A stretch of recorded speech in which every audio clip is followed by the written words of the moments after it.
There was a video put out that was brought to my attention, done by a former editor at Sportskeeda. And for those of you who aren't keeping up with just how many hit pieces have already dropped on me, because this is kind of what these like disingenuous smear merchants do, is they'll write one article full of slander, and then they will tag all of their other little journalist friends and hope other journalist friends will write more articles of slander that cite the first article as evidence that it's really happening. And then it spirals from there, and more get written, and they all just circularly cite each other as proof that, yes, this is happening, and yes, there's a lot of outrage over it. When in fact, literally nobody should fucking care. I am not even as edgy as, like, Dave Chappelle, and that man has fucking Netflix deals, dude. But this guy, I thought this was a really good video. Hi there. This is Big Micah C here.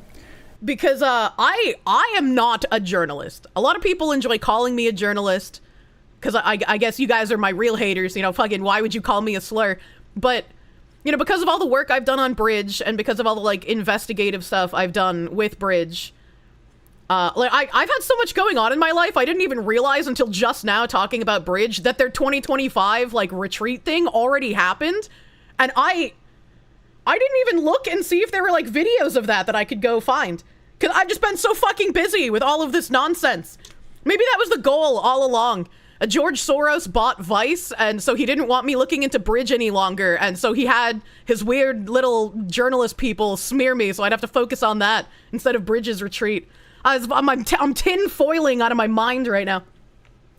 But I'm not a real journalist, so I don't have the perspective of people who have actually worked in journalism. Like, obviously, I think this is slander. I think they are purposefully lying about me, because it's very obvious. And I mean, when Asmongold went through it, he's like, even the clip they posted in this article proves their title wrong. Like, the source they link for their claim proves their claim wrong. So it's nice to hear somebody who has that journalistic background be like, these people should be fired. Normally, whenever I do videos, I don't really tend to delve into culture war stuff very often. But every once in a while, something comes along that I find to be so egregious that I feel the need to speak up on it, because what I find is so vile that I feel like ignoring it is a big problem. And the perspective that I like to take in many of the videos I do is from my experience as an author, mostly that, really, to be honest with you. But I spent many of my years as a journalist, writing for different outlets, and then being an editor. You're getting a for vigorous spanking because I haven't you've been a bad spoken girl. on what Please that do not outlet spank is, the but the title of editor. the video probably gives it away. I was an editor for Sportskeeda, specifically for their MMA branch. And it's not a job that I really have a whole lot of negative feelings about. I quite liked my time there. In fact, when I was told that there were going to be budget cuts and my contract was not going to be renewed, I was depressed for two reasons. One, obviously being out of a job. But two, the fact that I wasn't going to get to work with a lot of the people that I really enjoyed working with at the MMA branch. Now, there was a problem at Sportskeeda when I was there. But admittedly, this is a problem that is permeated throughout journalism in general, to the point where I didn't really want to be involved in journalism anymore, because I was under the impression that the journalistic world has no interest in writing the shit, and that is deceptive writing. There were many times during my time at Sportskeeda where we would have younger writers that would try to publish articles where the arguments that they would make for statements or the titles of certain posts would be incredibly salacious. And I would have to go to my bosses to get the titles changed. Which is kind of crazy. And effectively, there would be days where I would reject an article several times because of how poor the argument was, because the writer was so dead set on pushing a narrative instead of reporting on the news that I had to push it back and say, this is a narrative, you need to make this factual, or I'm just going to reject this completely. And there were many points in time where I would just flat out reject articles because the writer in question would not put their biases, their political biases specifically, out of the question when we were reporting on people getting punched in the damn face. And it seems really weird, right, that he's talking from the perspective of an editor, and he ran into this issue so many times that people could not report on something without injecting their opinion. And I mean, we've commented on that when we read articles all the time, where it's just like, this doesn't feel like reporting, this feels like they're putting their opinion into it. Which, like, would be fine if they're writing an opinion piece, but if it's supposed to be news, it's supposed to just be, like, report objectively on what is happening, not how you feel about it. And it was a problem that I mentioned to my editor several times. Now, thankfully, I have nothing bad to say about my former bosses in the MMA branch of Sportskeeda. They were all great people. They listened to me, and they agreed with me on many things in regards to keeping journalistic integrity. And I was blessed to get to mentor young writers that wanted to learn the ropes of journalism. And I'm still proud of getting to be able to do that. But Sportskeeda is a very large website. And I bring this along because I feel like the warning that I gave is one that got ignored. Or just continuously gets ignored. And it's not a sentiment that enough editors have, because an article like this that went up should not have gone up. So what this is VTuber Kirsche goes viral for seemingly defending Shiloh Hendrix' fundraiser after latter reportedly calls the child the N-word, or a child the N-word. For those who do not understand the context, an autistic child who is black was rummaging. We still have no proof that the child was autistic or 5 years old. That's just been repeated. I've literally never seen a source for either of those things. It's just been claimed and then repeated everywhere. So who knows? If that, like, I'm not dogging on this guy for saying it. It's just like, where did that come from? Where is the source? Through Shiloh Hendrix' bag, specifically the diaper bag for her baby. She reacted very poorly and called that child the N-word with the hard R. Hardy R. There's nothing correct about the situation because the person who got it on film is allegedly involved in child sex crimes. Yes. So, whole mess of a situation, right? There's nothing good about this. Kirsche discussed the situation because even though she is a VTuber, and a lot of people are kind of used to VTubers being really cutesy and singing and doing things along those lines. I can't Kirsche sing! is different. She prefers... Well, she does do games and stuff like that, but she also covers things that are going on in the news. The fact of the matter is that... It's me, I'm the real Foxu News. What this title is saying is false. This is written by Richik Bhattacharya. Yeah, the Anarchitty, by the way. Let's go to the clip that we see that supposedly defends this. Count that I'll I had been speed this using up. to We don't keep need up to- with stuff We need in to hear my Boston. ass again. The Bostonians against Mayor Wu unfortunately seems like a giga cuck. The fact that you can raise money for calling a 5-year-old... I do like, right, like the one shining star in all of these fucking hit pieces is that there have now been hundreds of thousands, if not more people, hearing me call Bostonians against Mayor Wu a giga cuck. That's the one silver lining I can take from all of this, is that I have immortalized that man as a giga cuck. The N-word is insane. Hope they shut down her campaign. They shouldn't. They didn't shut down Carmelo Anthony's campaign. So getting mad at this just outs you as like a very hypocritical person. No racism, no hate. No racism, no hate. Unless it's against white people, I guess. Instead of donating to a trailer trash racist, you can donate to me instead. What a little weasel. What a little weasel freak, actually. How in the name of Baby Moses on Fire did we go from the loving society of the 90s to the fucking mess in 2025? That's some chutzpah. A lot of people are just like, unfollowed. That's an unfollow for me. Bostonian guy said, oh no, what am I going to do without followers? I think it's okay to call a 5-year-old the N-word. And I do want to say, like, I think a lot of people are correct when, like, they listen to this and they're just like, well, the 90s weren't actually, you know, this, like, post-racial time period that a lot of people think of. And I think we've had this discussion before. And they bring up like, O.J. Simpson and the Rodney King riots and stuff. And it's like, I get where they're coming from. And I've admitted fully that it's like, it could just be nostalgia on my end, right? Because like I was a child in the 90s. Things felt fine to me in the 90s. But because I was so young and not paying attention to things outside of my direct like area of influence, right? Like I wasn't paying attention to politics. I wasn't paying attention to like war stuff. I wasn't like, I paid attention to like my friend group as a child does, right? So like my friend group and then like whatever I consumed as media on TV. I wasn't like reading articles and stuff like that. So people who are far older than I was and paying attention to things in the 90s obviously are going to have a much better frame of reference for how things were than I would.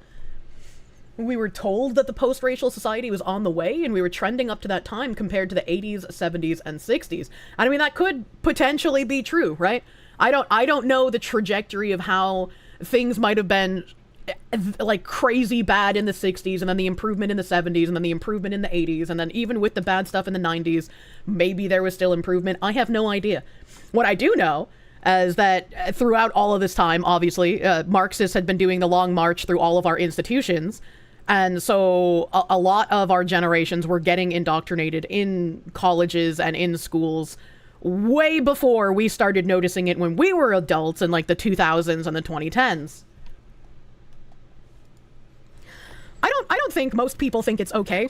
I think there are a lot of people who are tired of things happening, like Daniel Penny, like the whole George Floyd incident and the Summer of Love, like the Carmelo Anthony. There's just a lot of people tired of the two-tier justice system, and they start saying some crazy things and doing some crazy things.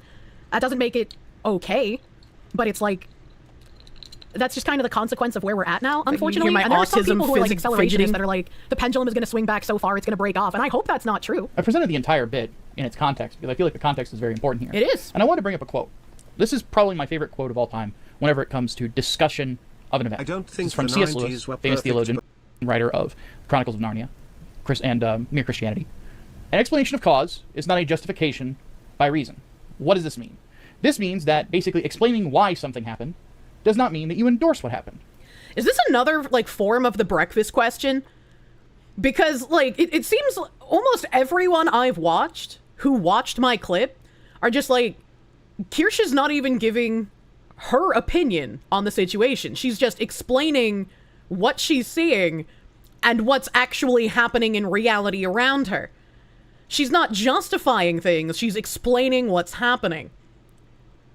And so I'm wondering if all the people who are just like, yeah, she defended the woman saying the N-word, if this is like an extension of not being able to perceive breakfast, of not understanding hypotheticals, maybe these people don't have the higher thinking capability to understand that you can look at a situation and you can describe what's happening, and because you can accurately describe what's happening doesn't necessarily mean you agree with what is happening or you endorse what is happening.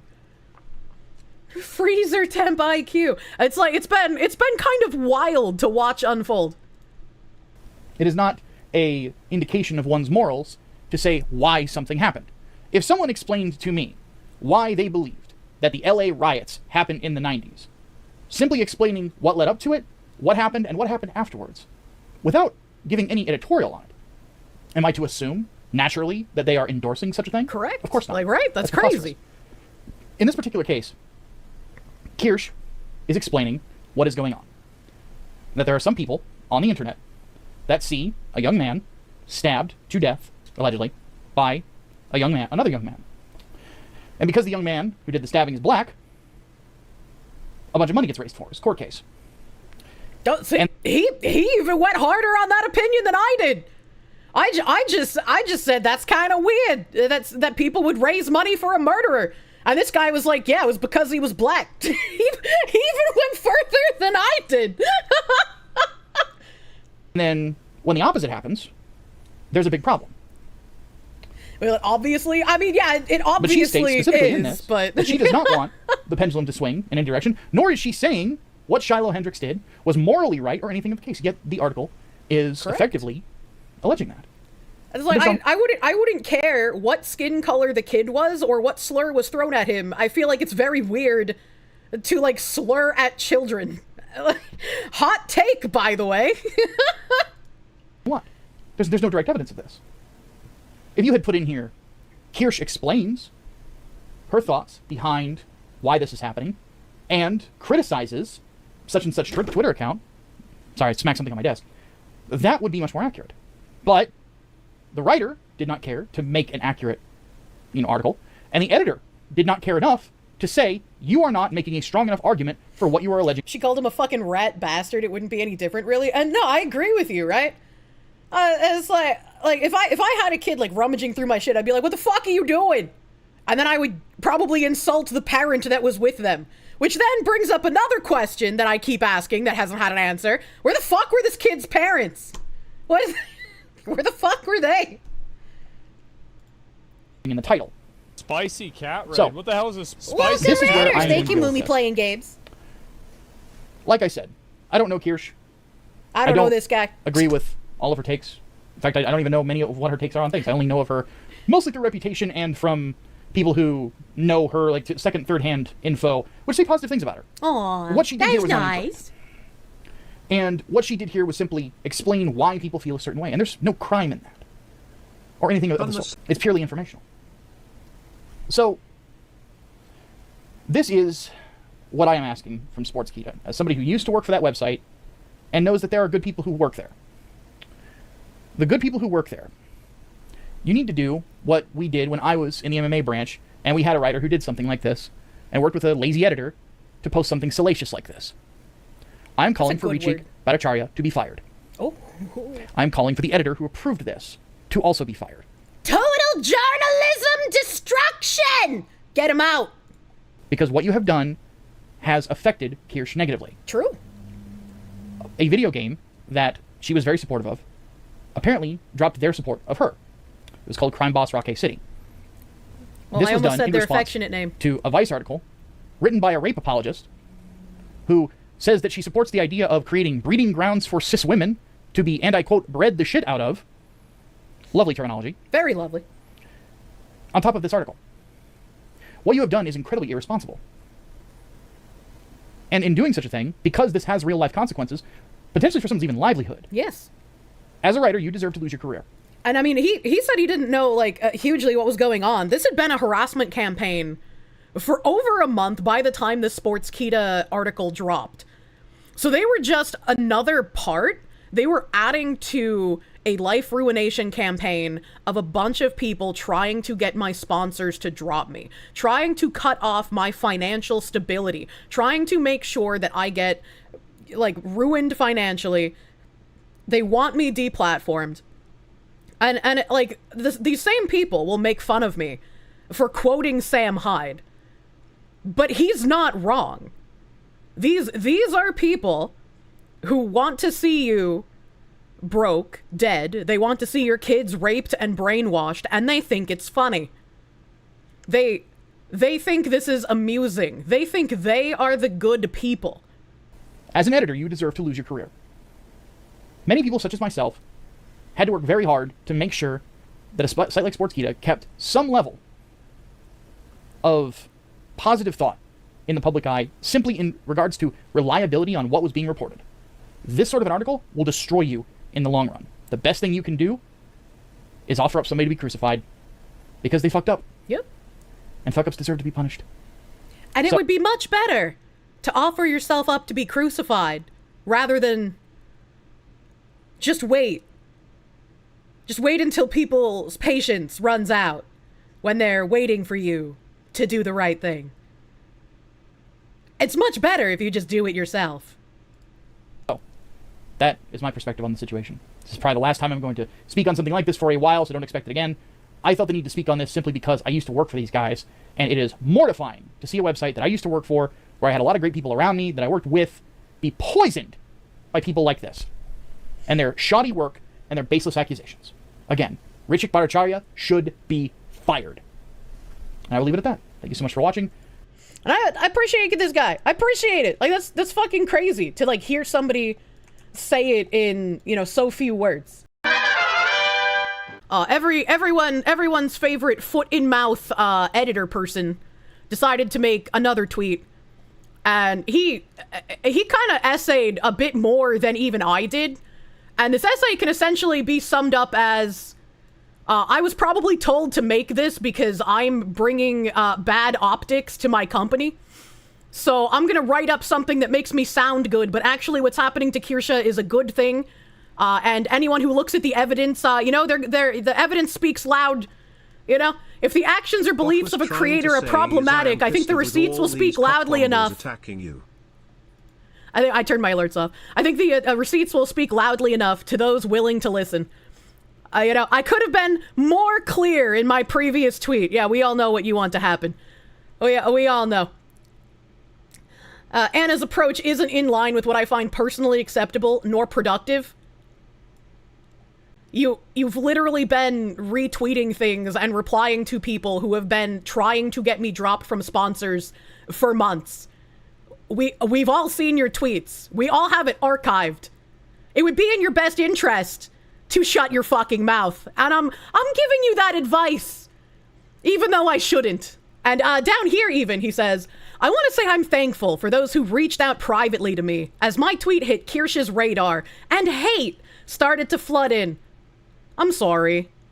I'm sorry. You shouldn't get harassment, but you are cheering on the harassment campaign against me. You are cheering on people who want to financially ruin me. You are a piece of shit, like resoundly. No, allegedly. You are a terrible person. And you know how I know you're a terrible person? Anna Valenz reached out to you and said, I'm sure we have some disagreements, but I respect you a lot for saying this and speaking to your perspective publicly. You don't deserve Kirsche targeting you over it. And he accepted the request and even censored the mutual followers they had. This guy is a weasel and he is going to be a huge fucking headache. Holy shit, is this a case of didn't happen plus deserved in Twitter time? It is. This is a case of didn't happen plus deserved, literally. Kenny is a rat. Rat is too nice of a word for whatever the fuck this thing masquerading as a human is. Kiss Alice said, I had ChatGPT with the following prompt and deep research option. Output a critical analysis of the Anna Valenz situation. Google Docky! Are you capable of doing deep research on people, journalists, and their psychological profile in particular, if given strong direction towards their publications and social media? And this says, Anna Valenz, Critical Profile and Behavioral Analysis by ChatGPT. General overview. Profession. Anal Violence is a former journalist and erotic content writer who has contributed to outlets like Vice, The Daily Dot, Polygon, and Fanbyte. Her coverage centers on porn, fetish culture, trans politics, and internet fandoms. Persona and public conduct, Valenz runs a fetish-themed VTuber persona, a giantess succubus, and merges journalistic integrity, journalistic identity with highly sexualized online behavior. This is really hard to, like, try and switch pronouns in real time, man. He's not a professional critic so much as a participant in erotic subcultures, often placing himself at the center of what should be neutral reporting. His presence is defined by a lack of boundaries between private kink and public discourse, ideology and pattern of behavior. Violence is a sex-obsessed activist, thank you, ChatGPT, not a sex-positive one. The distinction matters. His work does not advocate universal sexual expression. Instead, it promotes his own fetishes, often at the expense of others. He has ridiculed male sexuality and made degrading and violent statements about cis women, and shown a consistent pattern of narcissistic entitlement to public validation of his interest. This isn't liberation, it's clout-driven exhibitionism disguised as activism. Oh, my autogynephiliac tweet coming in fucking clutch, ain't it? Behavioral red flags and notable incidents, the public rape fetish rants, and breeding stations. In a now deleted audio tweet from 2020, Valenz went on graphic rant fetishizing about a future where trans women operate rape stations to forcibly breed cis women. He described public breeding saunas and movie theaters where 12 to 14 trans women could spit roast cis women and breed the shit out of that pussy. No satire disclaimer was ever posted. No apology was issued. This was posted under his real name and professional account. And I have more on that as well, thanks to Hurtful Onions. All of the bald men have defended me. That clearly means I did nothing wrong. Everyone loves Mr. Clean, right? Hostility towards cis women. Oh, sorry, I skipped a sentence. This is not boundary-pushing art. It is sexual aggression presented as identity empowerment. Autogynephilia. And has been rightfully cited as textbook example of sex-pest behavior in public. Hostility towards cis women. Valen's public commentary regularly reveals deep-seated resentment and objectification of cisgender women, often framed through fetish language. Whether describing them as breeding stock or mocking their discomfort with hypersexual trans discourse, Valen's portrays cis women as targets, not allies. This isn't just kink spilling into public, it's ideological predation, where a whole demographic is dehumanized for narrative and erotic gratification. Vendetta against the VTuber community. After being rejected or marginalized within VTuber spaces, likely due to his over-sexualized presence and antagonistic behavior, Valen's turned around and labeled the entire community as harboring far-right extremists and bigots. He published an article targeting VTuber Kirsche, accusing her of consorting with Nazis and promoting Great Replacement rhetoric. Valen's then directly tagged sponsors like GamerSups and the developer of Crime Boss Rock A City. Oh, it's ChatGPT, so they can't be right about everything, right? I mean, they didn't tag the developer. The developer decided to just do that in secret and quiet. I'm sure they got DMs or emails, but they were not tagged publicly. And I think what's even more funny... Oh yeah, turn the BGM back on. I think what's even more funny about people trying to claim that I've talked about Great Replacement theory, I have never once, isn't the crux of Great Replacement theory that it's supposedly, some sort of Jewish cabal perpetrating it? Isn't that what the theory part of the Great Replacement theory is alluding to? I have never said that. I have never said anything like that in my life. It was confirmed by the UN, it's not conspiracy. No. I'm saying, the thing by the UN is happening. The thing that Keir Starmer said is happening. The part of the Great Replacement theory that they like to smear people with is because the people who talk about the Great Replacement theory specifically blame it on the Jews, is what they're trying to do with this. Which is also why they're using it as a crux to paint me as a Nazi and paint me as a bigot. Urging them to cut ties. These companies did under pressure, while Valen's followers echoed the push. Critics dubbed the incident VTubergate. No, I'm pretty sure Valen's themselves said that. A clear-cut example of ideological infiltration and attempted cultural subversion. True! Valen's didn't just report a story, he manufactured a narrative, injected it into the corporate bloodstream, and tried to fracture a fan community that didn't accept him. That's also 100% true. This wasn't journalism, it was social revenge campaign with professional tools. 100%, again. With the amount of news articles written about me, slandering me, the amount of people coming after my sponsors, you would think I'm some sort of massive part of the cultural zeitgeist. You'd think I'm someone as large as Moist Critical or Asmongold, right? I am nowhere near that influential. I have nowhere near that level of reach. But like Asmongold said, it's a way for them to attack a small target that they believe cannot defend themselves, so they can prevent more honest discourse into conversation online. They want their ideology and only their ideology, and anyone who deviates from that even a little bit is seen as a far-right reaching enemy. The broader pattern, degeneracy masquerading as advocacy. Valen's embodies a now familiar archetype. Sex-obsessed activists who demand that everyone not only tolerate their kinks, but celebrate them publicly. Who weaponize identity labels to shield themselves from criticism. Who dismiss or vilify others' sexual boundaries or tastes, despite claiming to be for sexual liberation. And who view resistance not as disagreement, but as heresy deserving punishment. I'm gonna have to bring this up again.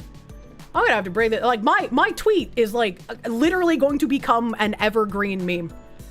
I'm kind of retarded, but sometimes my brain cells kick into high gear and I say something that can just kind of be repeated ad nauseum whenever things like this happen. I'm gonna, 10 years from now, I'm gonna see screenshots of this fucking posted in places. Her language, tactics, and worldview are incompatible with the health of any hobby space, particularly those built on community cohesion, aesthetic passion, or creative neutrality. What he brings is not progress, it's chaos. And the final assessment from ChatGPT here. Anal violence is not misunderstood nor unfairly targeted. His controversies are not isolated or out of context. His conduct has been consistent: sexual exhibitionism, ideological hostility, and community sabotage. Verdict: his rejection from fandom spaces is not about bigotry. It is long overdue, immune response to a person who refused to respect shared boundaries, and then weaponized his platform when told no. Ooh, that's kind of rapey. That's kind of rapey. And they got some citations here. They got some Kotaku in action, reset era. What? I haven't heard that name in fucking years. Holy shit. We are truly, eternally in 2014. Jesus Christ. I have a couple of clips and stuff, you know? It's very interesting that Anal Violence over here said, many harassing Twitch usernames while I was streaming today. Purposefully following me while I was streaming. Perhaps trying to get a reaction. Some absolutely beyond the pale. The obsession of these harassers is crazy. This problem must be dealt with in VTubing. No, you know, that's really funny that you say that. And I mean, I'm sure these are beyond the pale, right? Because if you're going to claim this on social media, surely you're going to post the absolute worst of the worst names that were harassing you, right? Like you're gonna post the most incendiary, the most horrific things. So we got Israel is right about Palestine. That's kind of fucking weird. Kind of a fucking weird thing to say. Nat socks for anal valence. That's also, you know. I feel like this one is basically what's been done to me, actually. Right, like if you are able to call me a Nazi freely with like quite literally no proof of anything, why can't we say that National Socialists support anal violence? Why can't we talk about how many National Socialists might support you? There's a lot of femboy Nazis on Discord. I'm sure the femboy Nazis would love anal violence. What the fuck are these usernames? Hipster Adolf loves Anna Valen. And Donald Jesus Trump. If this is your level of standards for harassment, then what you've done to me using Vice's platform and slanderous statements is far beyond harassment.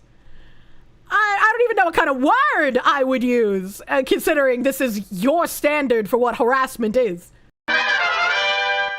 Asmongold reacted to the people trying to cancel me again, and Asmongold had to be subjected to this thing. Here we go. And it's always like so interesting that these people are like obsessed with age of consent, with like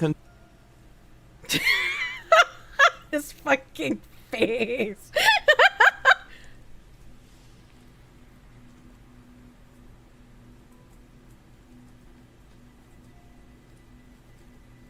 That's enough. We've had enough. Let's move on. Let's see. There's some weird little fucking clip here. Let me see if I can find that really quick. Now, if you're not a bottom, I'm going to use my cyber pegging device and shove it into your cyber hole. Dominant women make me bark, and dominant men make me bark. We've been barking a lot. What? We're doing some edging here. It's our job to insult you. The Twitch chat privilege. Oh my god, I love getting pegged by chat. Holy shit, bully me, I come. No, don't pull on it. What's your favorite space object? Uranus. I love Uranus. Uranus is so pretty. I just want to explore Uranus. I just want someone to pin me to the wall, fucking slap me, beat me up, spit in my mouth, and then afterwards call me a good girl. He tumbles through black tunnel, whirling veins and pistons. Very,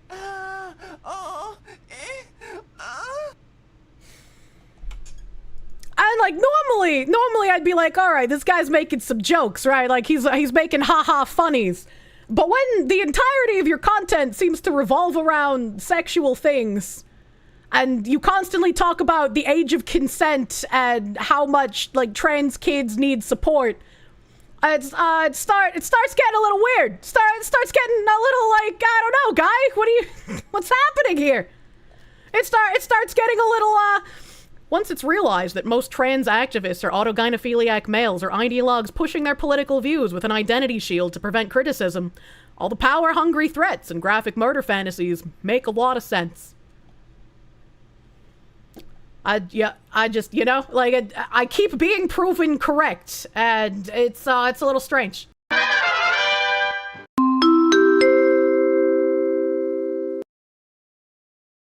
And apparently, you know, I've read some shit off of Archive of Our Own previously. I've done a little bit of a ASMR shit posting segments off of Archive of Our Own. And it turns out Anal Violence writes on Archive of Our Own. They got three little fanfics here, named Spirals and Morning Wish and Happy Birthday Sis. Let's read some of these tags on some of these stories, shall we? Spirals down here. Rape, non-consensual. Sister-sister relationship. Older sister, younger sister. Incest relationship. Family relationship. Original female characters. Original trans characters. Community hypnosis kink. Mind control, incest, sibling incest, sister-sister incest, sister-sister relationship, foot fetish, bondage, non-consensual bondage, tentacles, monster girl, magical girl, trans character, trans female character, humiliation, situational humiliation, siscon, Yuri, partial mind control, hypnotism. Oh, and of course, you can't forget anxiety and neat. What the fuck? Morning Wish tags. I don't know what, no archive warnings apply. I don't know what that means. Original female characters, fantasy, bondage, cages, shrinking, giants, giantess, vor, giantess vor, dragoness, dragon freeform, soft vor, kidnapping, consensual, non-consensual, well, at least it's consensual this time. BDSM, dom sub, lesbian sex, lesbian character, point of view, lesbian character. I was like, you know, I used to make the edgy joke, right? I used to make jokes and we would talk about, like, degenerate porn shit. I'd be like, oh yeah, bro, I can't fucking enjoy the pornography unless the woman clearly isn't enjoying herself. But, like, these kind of people take that way too seriously. They're just like, oh, that's not a joke. That's just something I'm into. It's like, fucking goddamn, dude. Fucking goddamn, dude. It's fictional and it's all right when it's us who post that. Yeah. It's all right when you make in-depth fan fictions about your incest, lesbian, rape, and bondage fanfics. But God forbid a lolly VTuber exists. Like, you know, it's like a little bit on a double standard there, buddy. Happy birthday, sis. We got, of course, we have another rape non-consensual, another sister-sister relationship, and a brother-sister relationship. Older sister, younger brother is some Shotokan kind of thing. Older sister, younger sister, family, incest, original female character, original trans character. Wow, forced feminization. Ah, I'm so shocked. Feminization, gender identity, gender issues, magical girls, Fudanari. Why is everyone into Fuda a fucking freak? Why do people even bother arguing with me when I say Fuda is degenerate and you shouldn't fucking watch it? Why does it seem like everyone who runs harassment campaigns on me wants to suck the girl dick? Is there just something about my existence that makes these people go fucking crazy? What is happening? Every time! It's literally every time! Transformation, rape, non-con elements, rape, neat, brother-sister relationship, brother-sister incest, sister-sister relationship, sister-sister incest, sister complex, trans-female character, trans character, bondage, non-consensual bondage. It's Kyrie's 20th birthday, and he's always loved magical girls.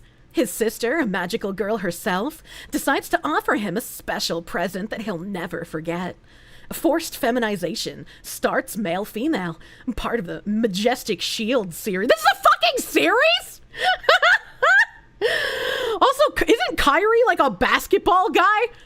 Isn't that like a black guy who plays basketball? Now that's all I'm gonna be able to think of with like this forced feminization journey. It sounded like I said Mr. Sister incest. Oh my god. Man, got all the infinity degenerate stones.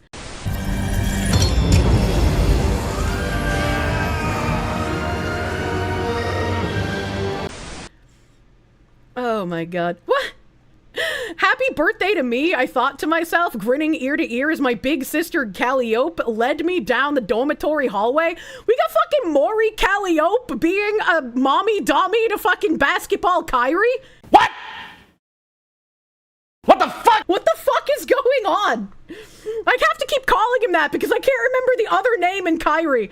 I was like, I don't remember if Kyrie is his first or last name, and I can't remember the other name. Callie, no! Horses weren't enough. She needed something bigger. Jesus Christ. This is far worse than the coffin of Andy and Lele could ever hope to be. Irving, thank you, chat, Adam Sandler. Kyrie Irving, thank you. That's his fucking name. Oh, you need to drink, and you don't even drink. Maury Calliope x Kyrie Irving, the OTP we never knew existed. Jesus Christ. Last stop on a tour, if I could key card. Let's see what's going on here. You live here all by yourself? Is something off? It's a little stuffy. Oh! That's a shame. Your photos seemed a little crossplay-ish. Oh boy. Why is this so fucking long? I felt bad at first, but what's worse, I quickly realized how soft and gentle my sister's skin felt. And warm. So very warm. I remember her hands feeling patchy and dry growing up. Fingers chapped from neglecting lotion when we ran the heater during the winter. But now, again, truly lovely to the touch. A touch we rarely felt to begin with, as even during the nearly 2 decades we spent living together, we rarely made personal contact. Not since we stopped role-playing as kids, anyway. We just weren't a touchy-feely family. It puts the lotion on its skin, or else it gets the house again! Please, Kirsche, what did we ever do to you? Oh my god. And of course, Callie swiftly input the password for her encrypted computer, groaned as she waited for the login screen to disappear, and then entered a string of commands into the full screen terminal that popped up. Whoa, is that the command line interface? What are you running? Linux? Of course they bring in the fucking programming songs, man. Come on. It's too stereotypical, man. You can't have programming socks forced feminization in 2025. Even Sock accepted that shit in like 2012, dude. Come the fuck on. For this, it's the same level of a Snape x Draco stories in AO3. Yeah, like what the fuck, man? Oh, Jesus. Desktop GUI gazed to the perpetrator.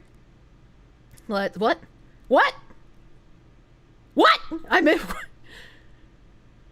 And then I saw her background. An anime image of a majestic shield, binding another shield with a rope. Her hand sliding toward the bound girl's skirt. The victim was curvy and feminine and with perky round tits and supple thighs.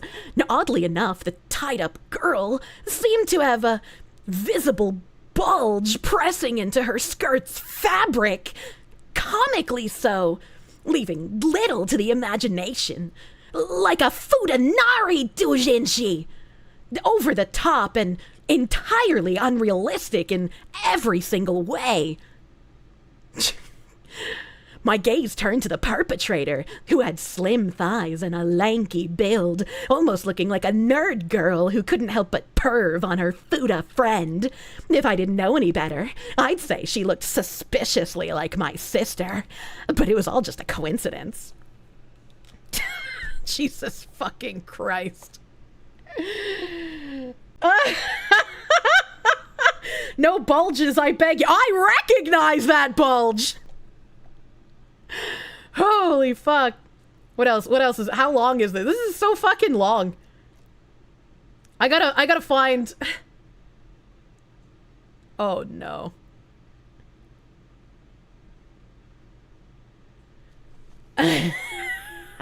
Oh no.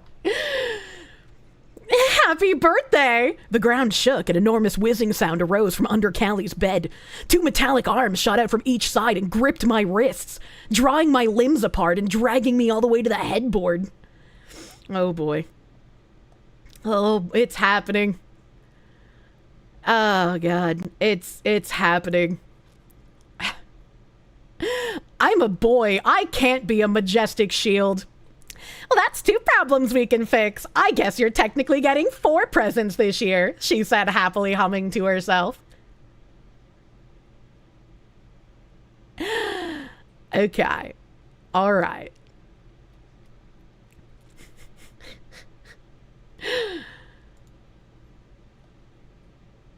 You're creeping me out. A sharp, suffocating death grip surrounded my arm. I opened my eyes in terror, expecting to see a heavy metal cuff pulling at my limb. But there was no extra bondage added to my body. No additional machine brought out at all. Instead, all I saw was my sister's hand. Her bare hand. Fingers clenched to my forearm. Her bicep barely taut. I could feel my circulation struggle, threatening to turn blue. Did Callie have the capacity to break bone underneath? To shatter it into an unrecognizable mess? Please don't hurt me, I pleaded, stuttering.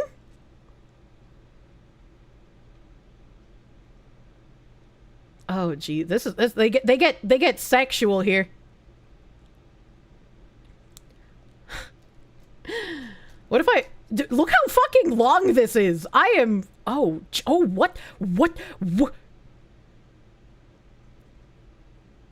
I don't think I can even read this. Slowly, a warm, wet embrace enveloped the tip of my cock.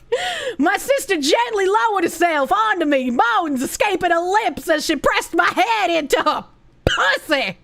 Second by second, she took me in, enveloping me, capturing me. She closed her eyes and cried out in pleasure as she took in all of me, swallowed up by her ravenous cunt.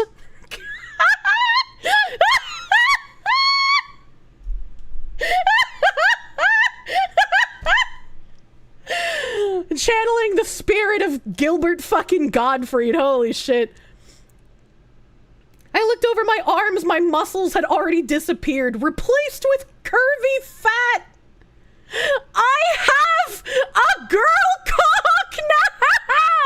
Oh my god! Holy shit!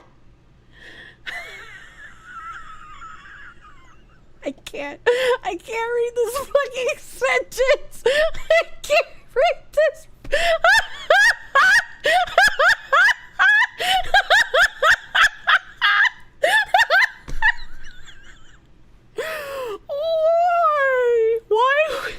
Why would you go online and write this? Why would you go online and write this under the same name that you try to have an actual career at, like, legitimate journalism places with? Oh, like, at least Grums wrote under a pseudonym, man. Like, come on.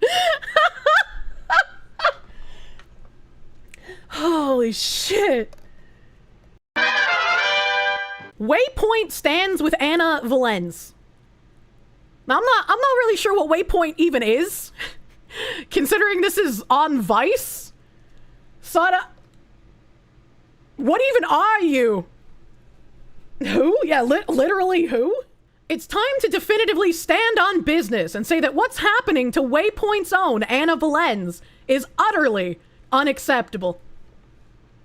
It's unacceptable for them to be having consequences of their actions of slandering someone for no reason, using Vice as a platform. It's almost like the more that I talk about these people, the more that they spiral in some like weird mentally ill loop of just like, I don't even know what to call it, right? Because like when I call people like this mentally ill, I feel like I'm accidentally being insulting to people who actually suffer from mental illness, because like they shouldn't be compared to these journalists, right? It's not slander, it's typed, so it's libel. This fucking semantics guy. These people just continue their crusade, and it's really entertaining to watch. It's like, how far are you guys taking this? You know, how far are you going? And it's also interesting that people who didn't condemn harassment against me before, who were informed of harassment against me and did nothing about it, and in fact tried to cover up that it was happening. It's really interesting. You know, it's really interesting that they also happen to now follow anal violence. It's interesting to me. It's interesting. Often, when faced with an immense wave of hatred, it's easy to cower, which is what you guys wanted me to do, to capitulate, to allow them the satisfaction of knowing they've broken you, which is what you wanted with me. But then, along comes people like anal violence, who willingly throws herself into the fires of humanity's worst to shine a light on how rotten certain sections of the internet are. She wrote about lewd tubers, and then about me. Both of those articles were hit pieces. Mine, egregiously slanderous. And you would think that people who call themselves journalists would have a bit more presence of mind than to write the slock that anal violence did, or to defend that slock like Dwayne here is. Before I get into this properly, I warn everyone now. Trigger warning for posts celebrating and advocating for suicide and the death and subjugation of marginalized people. Streamers, YouTubers, journalists, anyone who wants to cover this, I'm getting constant calls to kill myself from right-wing VTuber fans and gamers. There's a full-blown harassment campaign against me. I've never asked anyone to harass anal violence. I've never told anyone to do that. In fact, I've been explicit in saying, don't harass people. But I am not anyone's mother. I am not some sort of internet god.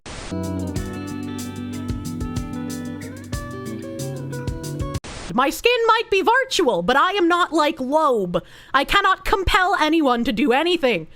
So it doesn't matter if I say, don't harass people. Every individual is their own person. They control themselves. They do what they want to. And you can't expect that if you're going to go around attacking people, which is what anal violence is doing, you can't expect to go around attacking people and everyone just shrug their shoulders and move on. You're going to make people angry. And I cannot control what those people do. There is no way anyone sane would believe I have that amount of control over people. But then again, if you believe that one fan out of almost 200,000 makes someone a Nazi, maybe you do think that. I'm like Ultron. They made a lot of people angry. They made a lot of people angry throughout the years. They have a track record for shoveling shit online and getting shit shoveled back at them. For the necessary full context, please read Anna's piece on the harrowing and continuing harassment she's been facing. Anna started it. Anna slandered me. That is what that is. They lied about me. They posted things out of context. They made up shit in their own head and applied it to what they believe that I believe, which I don't. And I've corrected many times. There's no context to be gleaned from Anna's hit piece. And it is insane how much these people are trying to spin this, that they did nothing wrong and they're just poor little innocent beings being attacked by far-right Nazis. She's much better at properly articulating the full scope of everything she's going through, but I'll sum it up. Anna is being attacked for simply asking questions about certain areas of the VTubing community. That's quite literally not what they're doing. Invoking the name of my sponsor in your article title, in your article byline, over and over again in your article? No, you're not asking questions. This was a very obvious vindictive move because Anna was angry I made fun of them in my coverage of their VLR hit piece. This was done out of petty spite and wishing harm upon me, which she's an active part of. What began as asking about VLR's stances on trans creators working for them spiraled into a full-blown hate campaign once Anna started questioning why prominent VTuber Kirsche was being promoted and represented by gamer subs following many worrying red flags. These people just do not know how to be a genuine person. I cannot wait to see journalism collapse into dust. Since then, Anna has been receiving vitriol from nearly every corner of the internet. For the sake of everyone's sanity, I refuse to give those people power by explicitly naming them. Y'all won't be receiving that satisfaction here. Instead, I'm going to let everyone have a little sampler of what's been going on for the past week or so. Yeah, I've been getting a lot of death threats and a lot of people being like, kill yourself, Kirsche, and a lot of people, you know, calling me Nazi scum and, you know, posting images of like rope and shit in my DMs, but it's like, I've made a couple of posts about it. I've made a couple of posts of like some of the rather unhinged things I've been DM'd.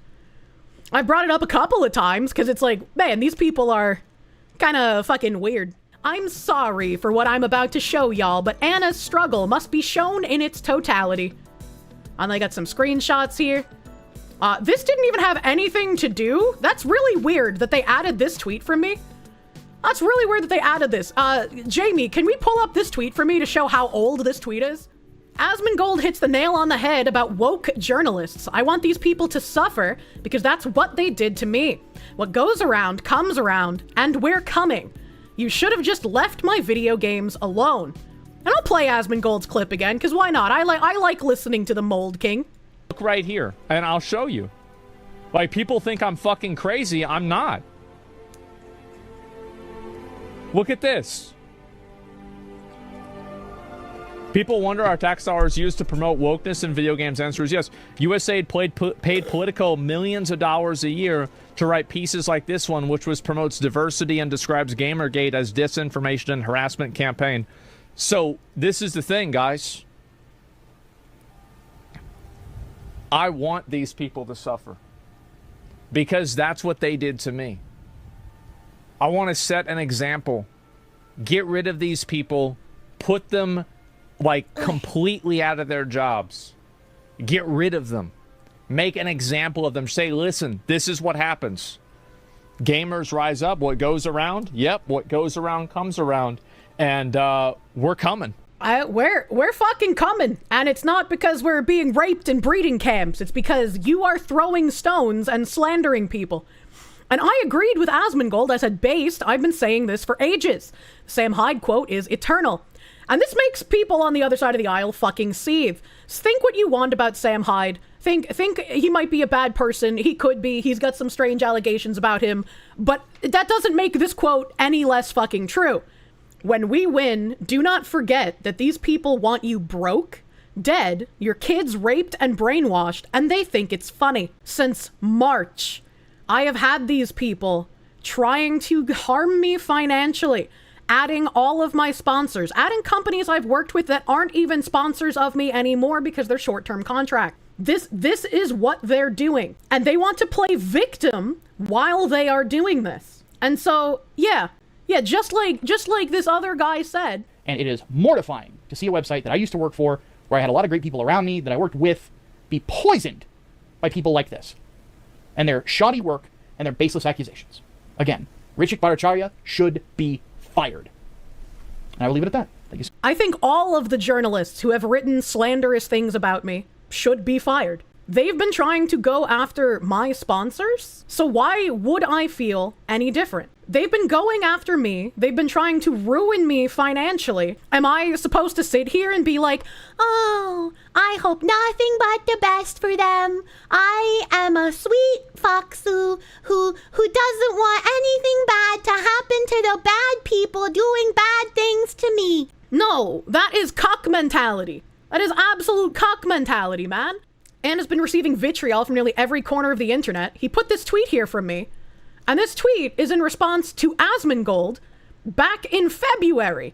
So I think it's interesting that Asmongold is talking about smear merchants lying about people And I agree with Asmongold, talking about smear merchants, lying about people. And then they decide to use this tweet from months before anal violence even knew who I was to show that anal violence is getting hate. It's almost like they know that they're smear merchants, they know that they're lying, and they just don't care. And then here, this also has quite literally nothing to do, right? Like quite Anna's struggle must be shown in its totality. This has nothing to do with Anna. This is Leaflet reacting to someone else's video, and this isn't even her thumbnail. This is another creator's thumbnail. And just like I said the other day, this isn't going to stop with me. And I even named Leaflet as somebody that they would go after. Because if they see that their tactics, their lying is working on me, they're going to feel emboldened to go after other VTubers as well. They wanted to go after Vialor, they wanted to go after Rima, they wanted to go after Ilara.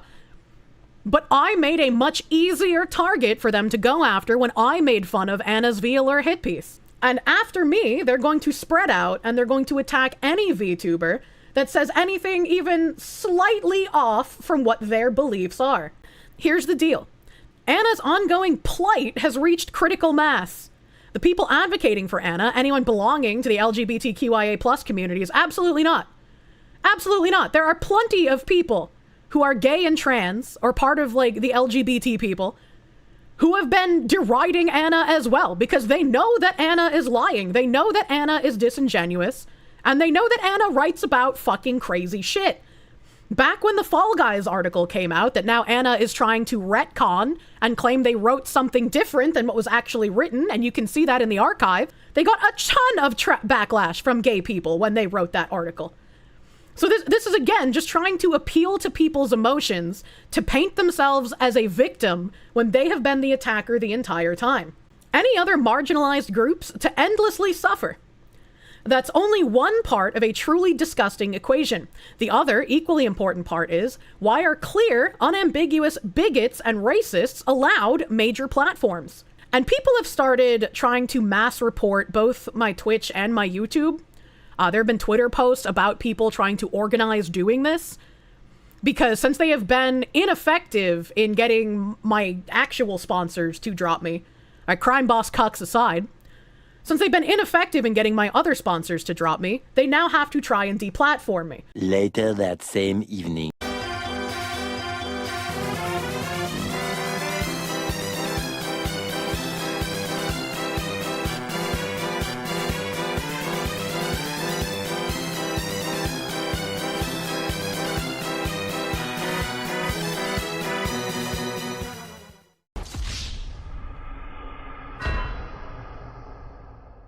Why are they given sponsorships and brand deals? Because I'm not a racist. I'm not a Nazi. I'm not a white supremacist. I have edgy jokes. I have edgy humor. I say edgy things. And sometimes they're not even that edgy. They just fall outside of what these moral busybodies find acceptable. And that's not okay to them. Because we can bicker back and forth online all day long, but at the end of the day, the likes of YouTube, Twitch, and every other notable space that allows this to thrive and fester, those are the ones who need to be forced to come out and say, yes, this is the kind of content we want and will subsist from going forward. Didn't Facebook have an entire lawsuit over this? Wasn't there an entire lawsuit where, like, with Facebook because Facebook was trying to curate stuff that was put on the platform and that would transform them from like a service into something else that I can't remember the name of? Right. And so like they can't curate the stuff to a degree, right? Like obviously remove violence, obviously remove like threats, like actual threats and shit from there, right? A platform is a publisher. Yes, a platform to a publisher. So like they were crossing the line from platform to publisher, and so there was like some sort of lawsuit around that. And so these people, again, just like they've been trying to do with my sponsors, they're just like, oh, if you don't make an announcement, if you don't capitulate to our demands, that means you endorse these things. That's absolutely not what that means. None of my sponsors have like any kind of endorsement of the things that I say. They are apolitical, and that is what companies should be. There are people who are partnered with my sponsors that have diametrically different views than I do. that have wished death on people. And I have never ran a crusade against getting those people dropped from their financial stability. I think what they've said is grotesque. I think what they've said is disgusting. But I don't go after their ability to live. Because I actually know how to be a decent person. It's ironic since Vice is actually a publisher and is responsible for what Anna Valenz is saying. That does make it ironic. For all y'all goofy racists and bigots, I don't have the time to address you directly. A reason won't work with you. You're all lost causes. This is a wild statement coming from these people. But I know that Anna and myself as a black man, this is like outing yourself as a woman on 4chan. Like, there's literally no reason to have said this. I was just like, what? Once every notable platform from games journalism to the games industry and every other major media company. Own your stance. You will not be allowed to sit on the fence any longer. Either you reprimand and punish the bigotry, racism, and hatred, or you come out and admit that that's exactly the audience and legacy you want. Absolutely not. Because these platforms are not trying to be publishers. They are not endorsing ideas of anyone that they are partnered with or anyone they allow to post on their platforms. They allow everyone to post things, whether you disagree with them or not. The time for gamers is over. This literally is just a Gamergate article repurposed for VTubers. Remember when this article was about VTubers? Twiddling your thumbs and pretending it isn't there isn't sufficient. Sure, it's Anna today, but after the LGBTQIA issue has been dealt with among that crowd, it'll be the Browns, which is currently happening too. And then the Blacks. What is this link to? What to know about the Newark mayor's arrest at an immigration detention center? What does this have to do with VTubers? What does this have to do with VTubers or me? What even is this story? No one ever mentions the yellows anymore. While Vice was racist against Moonshine, they didn't even tag him in the picture they used. So, you know, that makes sense. That makes sense that they're racist against the yellows here too. Hate has a tendency to do that. Become an ever-growing pit that'll never be satisfied. Because they need an opponent. You guys are the ones that started this. You were the ones looking for an opponent. I was just over here flopping around on my own stream, talking about inflating your penis, turning it into a dick balloon. Literally watching clips of world leaders and repeating the things that they say. I did not need an opponent. I am a tiny VTuber. What are you doing? For many of them, hatred is their brand. It's all they have to make up for the fact that without it, they have nothing. You know, that's a very interesting statement. Hold on a second. I got sent these DMs by Anna Valenz. And I'm not entirely sure who Anna Valenz is talking to here. But this unknown person says, I have no idea where that is. I need to look it up. And Anna says, okay, cards on the table. I don't want to write about Gamergate. This is back in 2016, so we're clear. The person they're talking to said, I know how Mary Sue works, dude. And not wanting something and doing it anyway is all kinds of unjustified bullshit. Quote, it's what they wanted. Then don't write for them, Anna. And Anna responds, I need the money. Oh. And this unknown person says, that doesn't make writing lies okay. That's how the lies continue.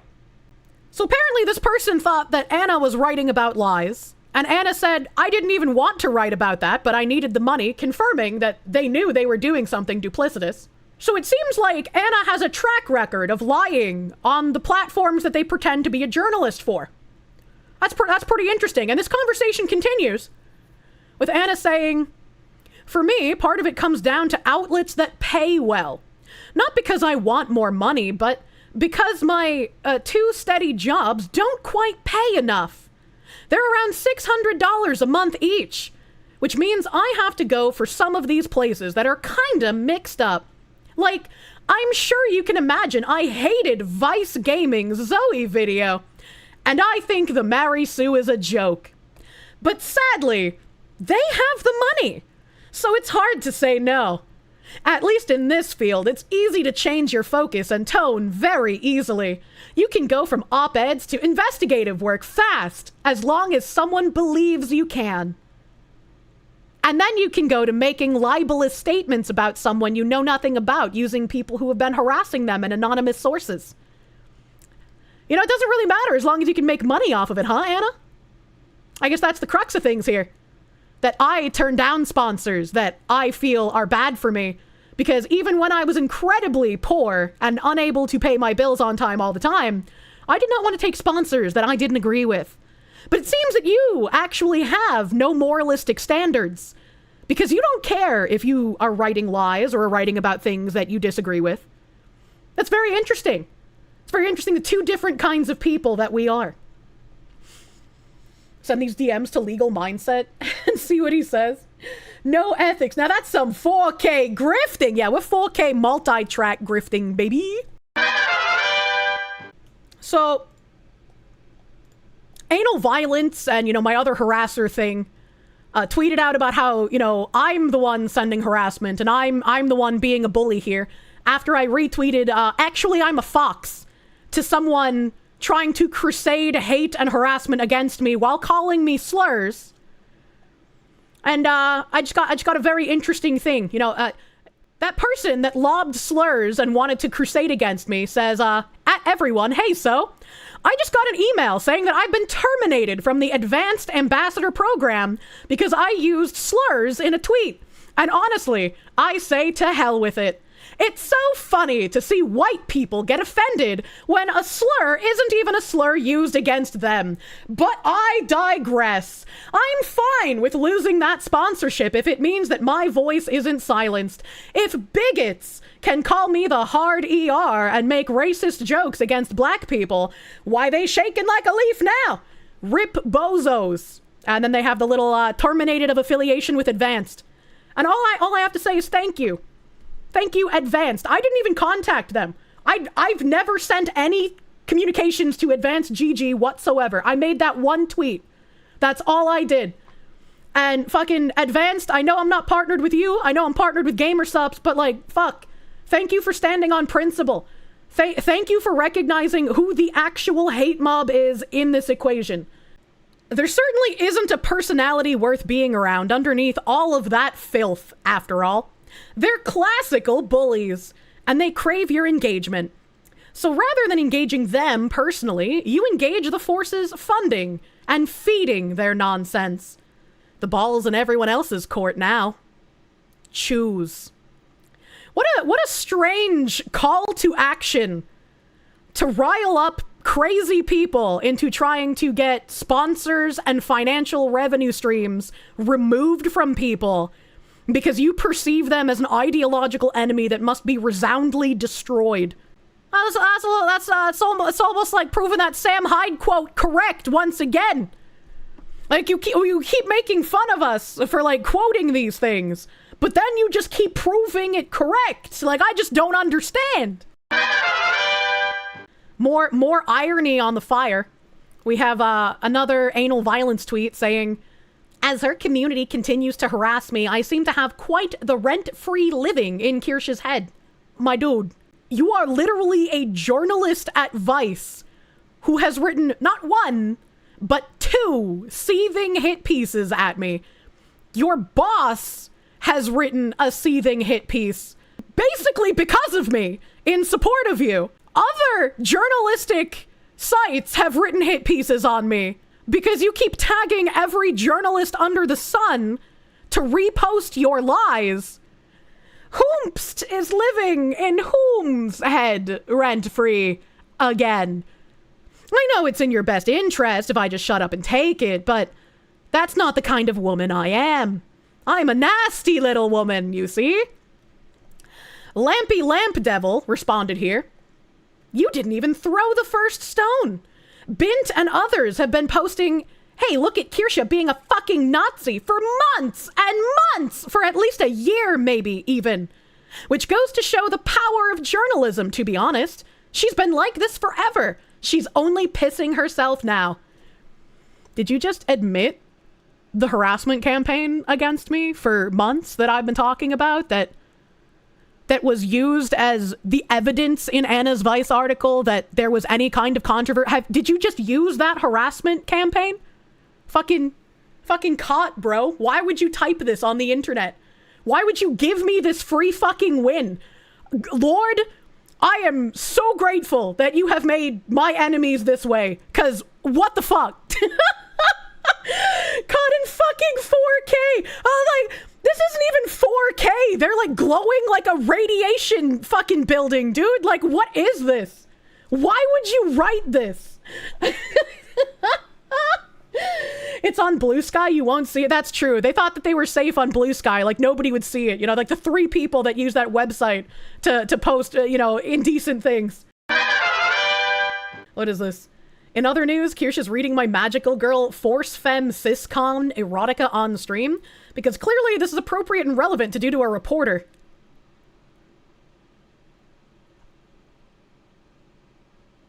Do we really need to bring up all of the times I have read ridiculous fanfictions on stream? Like, this is quite literally on brand for me to read this kind of thing.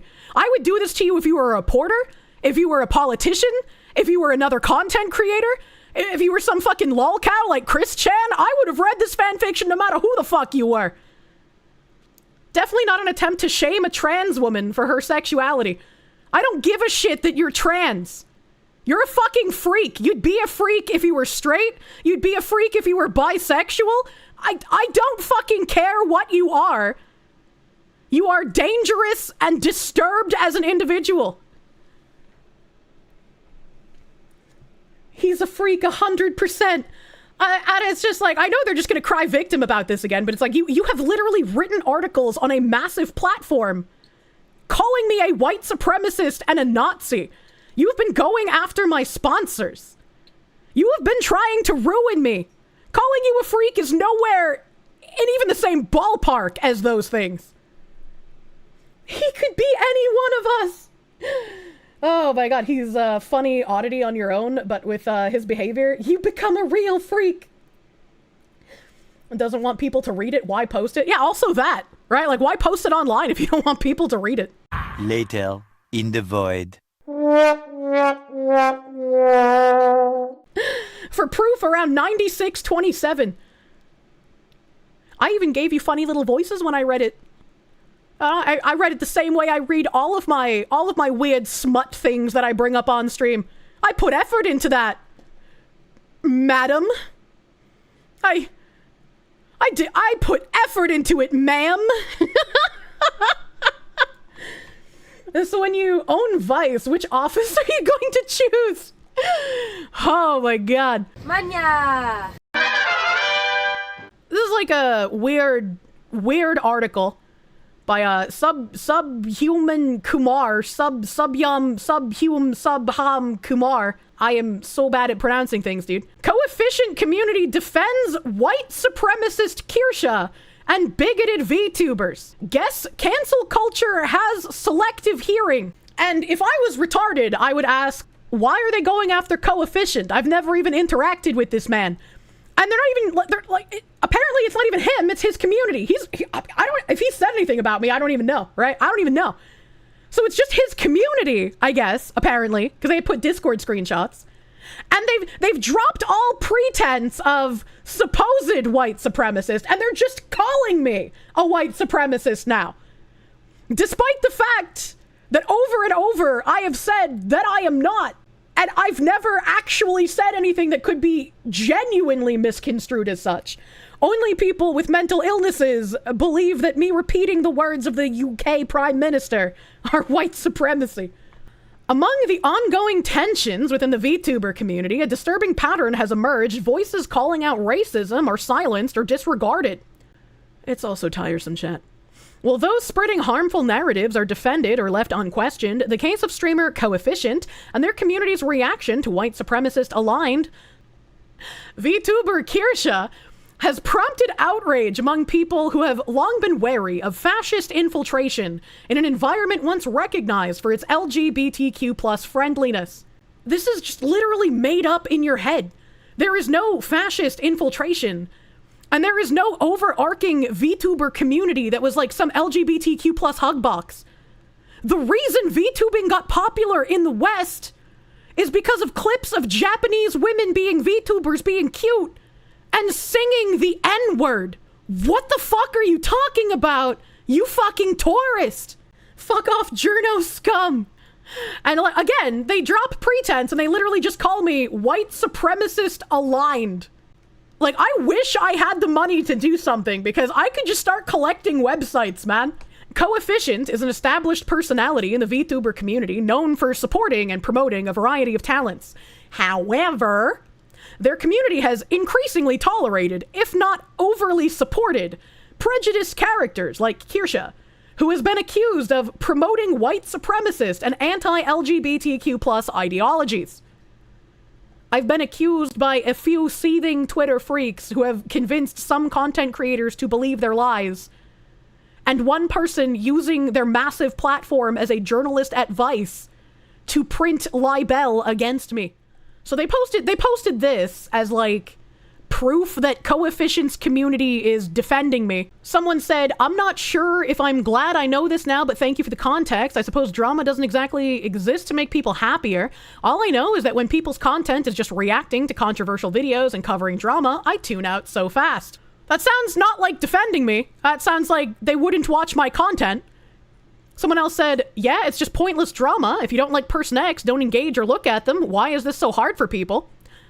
This also doesn't seem like a defense of me. Someone else said, but then they can't rant and fabricate lies to gaslight people into hating them too. What's the point of living then? True. That does seem like it's defending me. Thank you, guy. Thank you. Your profile picture looks kind of funny. Someone else said, people seem to want to get into this kind of stuff because they don't want a safe place for Nazis to develop or whatever. And that other person said, I mean, who wants that anyways, apart from Nazis? Exactly.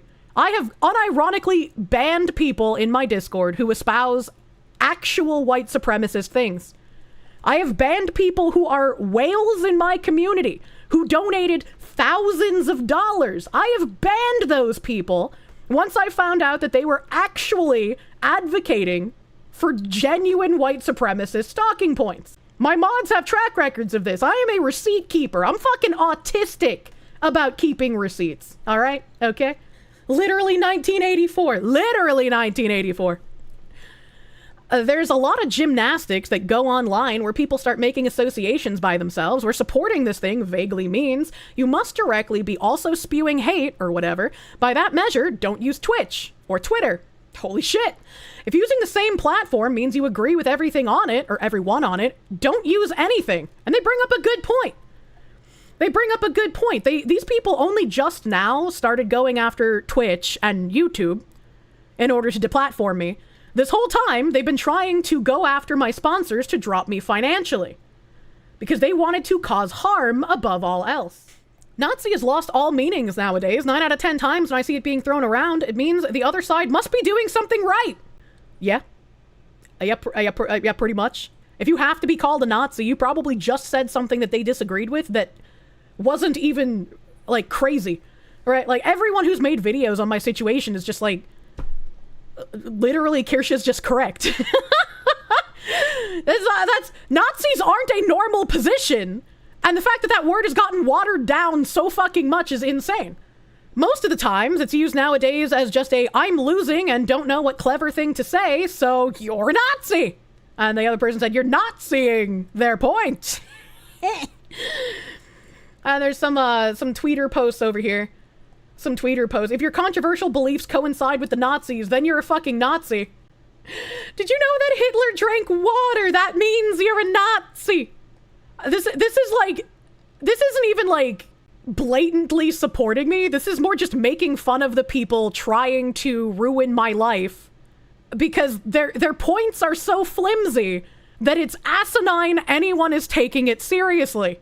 And I sincerely hope that some of the content creators who had been putting pressure on sponsors themselves feel a little fucking silly at this point, that they've decided to align themselves with somebody who writes about their desire to have cis girl breeding camps to beat up that pussy until they have to switch out the girls for a new one, writing slander about me. I hope you feel a little silly, you know? But maybe next time you'll make $40 and it'll all be okay.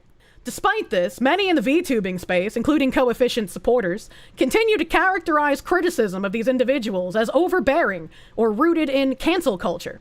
Critics who give verifiable cases of racism are responded to with dismissive responses such as, "You just call everyone a Nazi," instead of actual consideration of the evidence. I responded to a few people who if I make a post and I'm like, hey, if you want any of the context of these clips, I will respond to you. And so I responded to a couple of the people in that thread, and they proved my point. They proved my point that the only time you ever issue corrections, it's for everyone else looking in, seeing what's going on, and they will continue to be disingenuous and they will not care what you have to say. So like these people never engage in good faith, and they insult you while trying to say, well, if you don't answer me, that means that I'm right about you. And it's like, no, I just don't want to answer an asshole. Like, what? What do you mean by this? The most concerning aspect isn't simply Kirsche's apologies, but also the silence of major voices. And this is where we get into the crux of this article. Figures like Coefficient, Nags, and other notable VTuber influencers are mostly about taking a stance. Many people see their neutrality in the face of hatred as collaboration. And what they're doing here is they're trying to invoke the name of creators that are larger than me, that have larger platforms than me, that have more influence than I do. They're trying to say, hey, if you guys don't read our lies, if you guys don't believe our lies about this person, you are also a Nazi. We need you to denounce Kirsche, to further slander Kirsche, to push our agenda because you have the platforms to do so. And if you don't, we will also slander you. And Coefficient and Nags, I'm sure, are smart men, so I don't think they're going to fall for some sort of blackmail like this. But it's still incredibly disgusting that someone LARPing as a journalist would write this kind of shit. Marxist Subversion 101. Yeah, absolutely. Asmon is not a significant influential voice.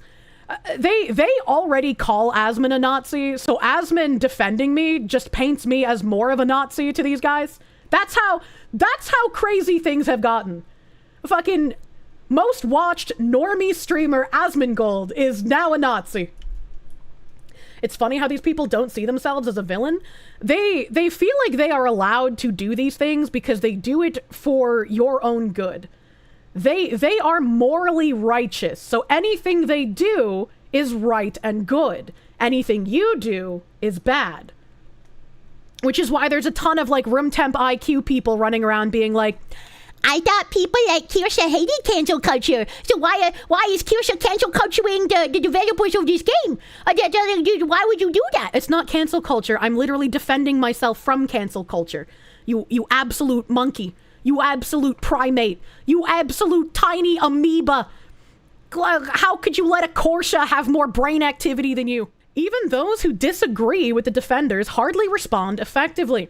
Journalist Anal Violence, who has documented the rise of the extreme right-wing groups in VTubing, is still facing a planned hate campaign. So, writing 2 articles, taking me out of context, lying about me, applying your thoughts to what you think my beliefs are, and then posting a whole bunch of anonymous screenshots from website I haven't even gone to in my life. You're now trying to say that this has any legitimacy as a documented the rise of extreme right-wing groups in VTubing. This doesn't even have to do with being left or right-wing. If you go to anonymous image boards, you're going to be called slurs. That's just how they work. That's been how they've worked since the dawn of their existence on the internet. Like, you can't walk into a beehive and then get surprised if you get stung. And trying to apply it to me, like, that's crazy. If I went to those websites, I'm sure I could find plenty of instances of people insulting me, of people calling me slurs, of people wishing death on me, because that's just what happens there. They're anonymous image boards. Defendant Kirsche, you've been accused of reading articles Breaking news, 4chaners use slurs. More news at 11, right? And they continue that Anna Valens is still facing a planned hate campaign. No. Ooh. Anna Valens is the one who created a planned hate campaign. Anna Valens wrote an article full of lies to put fuel on a fire to get my sponsors to drop me. That entire article is written as an attack on gamer subs, and I am the cudgel used to beat them. Anna Valens is not the one facing a planned hate campaign. Instead of support, she is viewed as an outsider, a jealous journalist, or simply dismissed for challenging popular figures. I am a literal who. What the fuck do you mean, popular figures? What the fuck do you mean by that? Well, I mean, I guess I'm not a literal who anymore. I've racked up like 6 fucking hit pieces in a month, but like, fuck, man. And yes, Anna is viewed as an outsider because they don't know what the fuck they're talking about. And they've proven they don't know what the fuck they're talking about. They didn't know that Yanners hadn't been in VShoho for years. They don't know anything about the VTubing community. They keep printing things that make no fucking sense because they don't know what they're talking about. What else do you call a person like that? And also, they do appear to be jealous because they were hounding the VLore girls, trying to get the VLore girls to say something probably unprofessional, but thankfully those girls knew to stay professional, and that made Anna angry. And so Anna decided to write a hit piece on them. So yeah, that does come off as fucking jealous. That does come off as seething. That does come off as using your professional platform as a personal blog to insult people that you feel slighted by. And this is further evidenced by the fact that after they had been trying to go after Rima and Alara, they instead turned their sights on me, because not only did I make fun of their article for VLore, I showed what kind of person they are. The failure of popular YouTubers to challenge racism in their communities has had a chilling effect. LGBTQ fans and black creators have spoken out since 2020 report being ignored or gaslit. What? The lack of transparency has promoted extremists while depressing people seeking a secure, inclusive community. As hateful ideologies gain ground, the cost of neutrality becomes more apparent.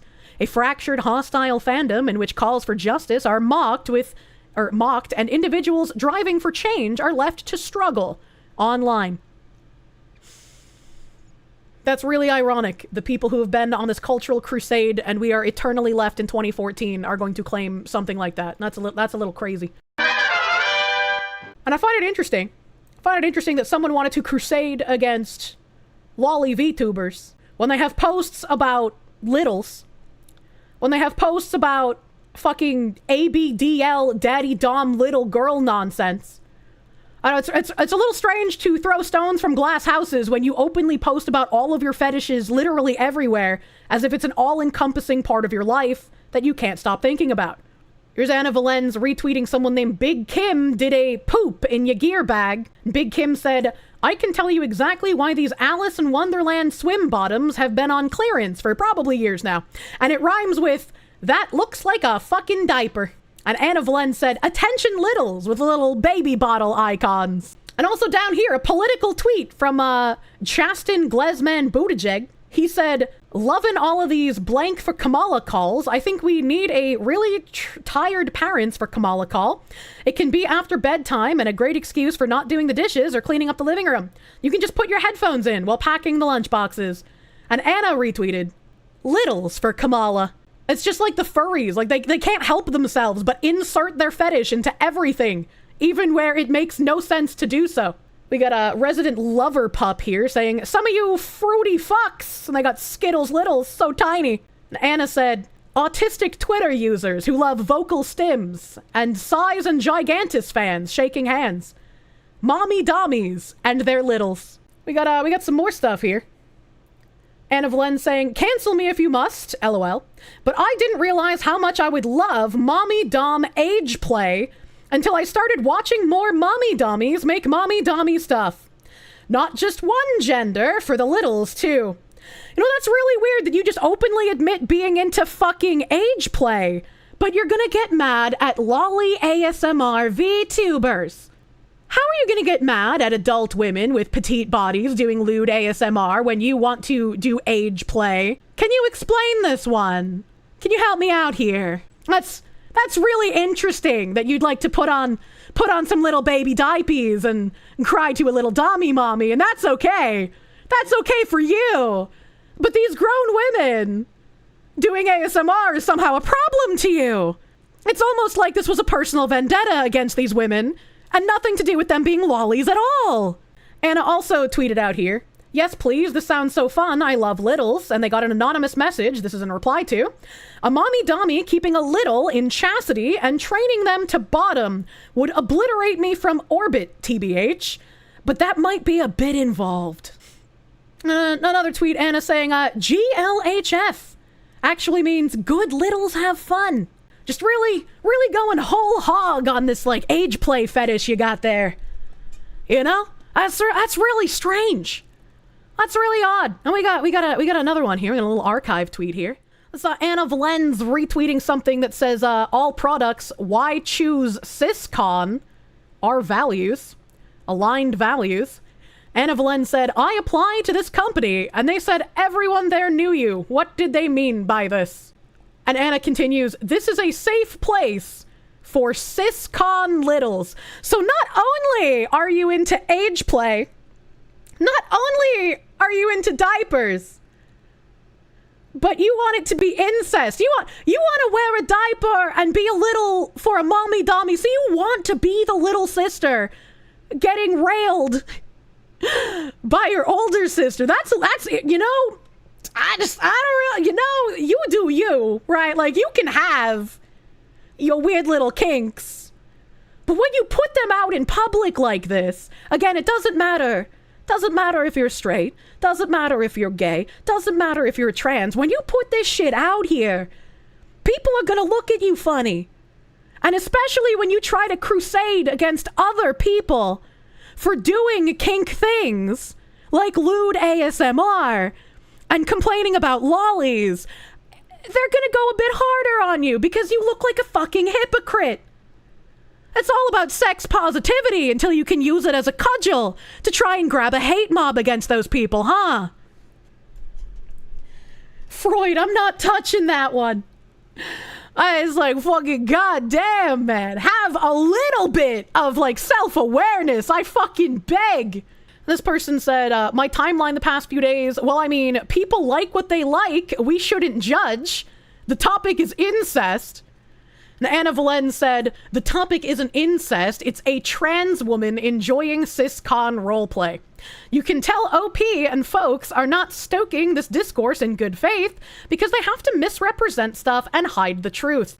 I'm sure there's many people in my audience who can pull up a million clips of me talking about all sorts of different people doing strange fetish things. It's not because you're trans, Anna. It has nothing to do with your identity. You are just being very hypocritical. Very briefly. Brain is mush. Thanks to the porn. This is what porn does to your brain, chat. This is why I tell you. Don't fucking porn, man. Don't fucking do porn, dude. Actually going crazy. Munya. Do they think CisCon somehow is just like the sisterhood and not incest? Seems pretty clear in the title. You would think so. You would think so. And I mean, you can even go down Anna's timeline and search for CisCon. I don't know. Anna Valen's lookalike competition tonight in my bedroom, prize CisCon roleplay. For example, it might make sense to explain how Majestic Shields are paid if the storyline is about someone in admin who engages in non-consensual findom with another hey, findom's my bit, okay? Alright, you can't... I'm the findom streamer now. It totally doesn't matter if the story is about CisCon foot stink hypnosis. I love introducing this to my cis girlfriends and being their big sister. It's fun. I think the T for T version is uniquely special, but I think cis for trans or trans for cis CisCon is also really beautiful. It just keeps going. There's so many tweets about CisCon. So many tweets. So many tweets about CisCon, and yet you wanted to rile up a hate mob You wanted to rile up a hate mob against people to go after lolly VTubers when this is the thing that you are into. That's very strange. That's very odd, Anna. We have Alyssa Mercante coming in here. Anna, I'm gonna give you that advice, Alyssa. You should probably back out of this one. All right, you should probably back out of this one. That's some advice. Alyssa Mercante retweeting again the person who lied about me from last year, saying Kirsche has been spewing right-wing edgelord shit and suffering a rare consequence for it for quite some time because the chuds have goldfish memories. They're acting brand new. George Floyd jokes, white replacement nonsense, the works. Hiding her identity so she can regurgitate 8chan bullshit. Hey, yo, buddy, I'm not a child predator. I've never been on 8chan. All right, you got to be careful with those accusations, pal. And send harassment towards people who call her out. I have literally never done that. I have not sent any harassment. I have not participated in any hate campaigns. This is what your side is doing to me. But, you know, again, you tried to rewrite history when you guys attacked Cabrutus, so it doesn't surprise me that you're lying about this, too. Boring, tired, unoriginal, and nowhere near as smart as she thinks she is. I've never really claimed to be intelligent, actually. I quite frequently say that I am a retard. Add her to the list of people we should stop platforming in 2025. Interesting. Interesting you would call for deplatforming. Okay, all right, okay. If you're making jokes about George Floyd, you invalidate anything you say before or after it, period, the end. Yeah, I just disagree, actually. You can have your opinion. I just disagree. Twitter and YouTube letting you all think such bold racism is acceptable will be the end of us. Try and say that kind of shit in public, please. Does Alyssa Mercante go outside?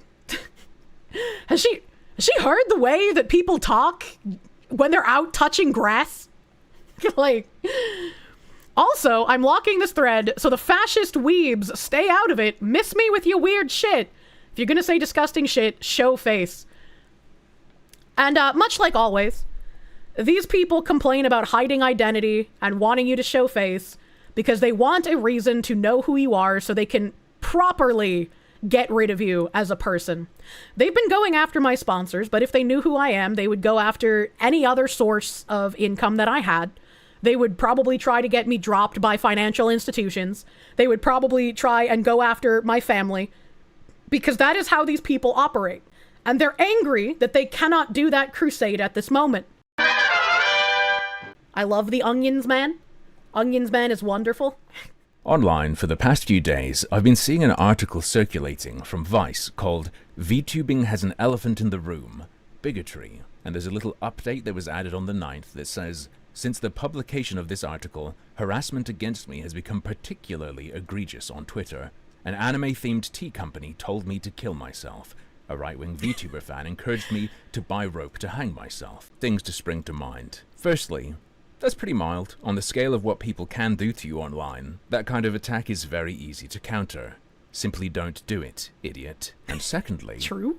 I'm really not surprised, and my lack of surprise has nothing to do with the author's recent skirmish against Kirsche Verstahl. That's me! Full disclosure, I use a voice clip of as a sub-alert on Twitch. He does. No, the reason I will never be surprised that this person is receiving hatred is because the author in question is an individual who goes by Anna Valence, and I recognized that name immediately because Anna is one of the most vile creatures to ever write about video games. Are any of you guys familiar with the classic British comedy show, Brass Eye? Way back in 2001, the Pedo-Geddon special was published, mocking news sensationalism and over-the-top hysteria about child safety. One of the bits in that episode was about a man who had hooked up a sex toy to a children's game, such that when a small dog is played with, he receives sexual pleasure. This man has plugged his groin into his computer to get sexual pleasure from the actions of a child playing with Pantu.